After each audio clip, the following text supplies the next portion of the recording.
Je vous le disais, mobilisation ce matin à Campi en présence d'acteurs majeurs du secteur agricole, syndicalistes ou encore président de la Chambre d'agriculture. L'objet, 2 jeunes de 24 ans souhaiteraient s'installer en tant qu'éleveurs caprins. Mais voilà, la mairie entraverait leur projet. Les précisions de Paul Salor et Capucine Lolanier.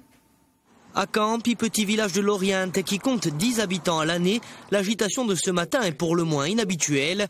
Dès 8 h, 70 personnes se rassemblent en soutien à Diane Vernet-Cristiani qui a grandi ici et son compagnon Thomas Bonadjunta, originaire du village voisin de Pianello. Depuis 2 ans, le couple porte un projet d'élevage caprin et estime que la mairie de Campi s'obstine à refuser de les aider. Premier grief, l'attribution de 7 maisons acquises par la mairie via la procédure de bien s'en mettre à un autre habitant du village qui n'y réside pas à l'année. Le jeune couple avait pourtant déposé un dossier pour accéder à la propriété et envisageait d'y créer un atelier de transformation essentiel à leur projet. Il reproche également à la municipalité son refus de leur attribuer des baux locatifs sur les 80 hectares de terrains agricoles communaux, un foncier nécessaire au processus d'installation agricole. On a un village de 10 habitants, comme c'est le cas aujourd'hui à Campi, qui l'hiver est mort.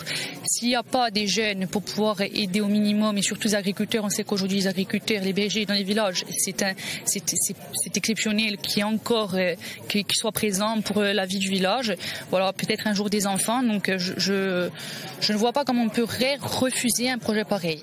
Et la même incompréhension traverse l'assistance parmi les présents, des habitants du village et du canton, mais aussi des visages bien connus du syndicalisme agricole insulaire. Les présidents de la Chambre régionale d'agriculture, de la Mutuelle sociale agricole et de la SAFER sont venus afficher un soutien sans équivoque.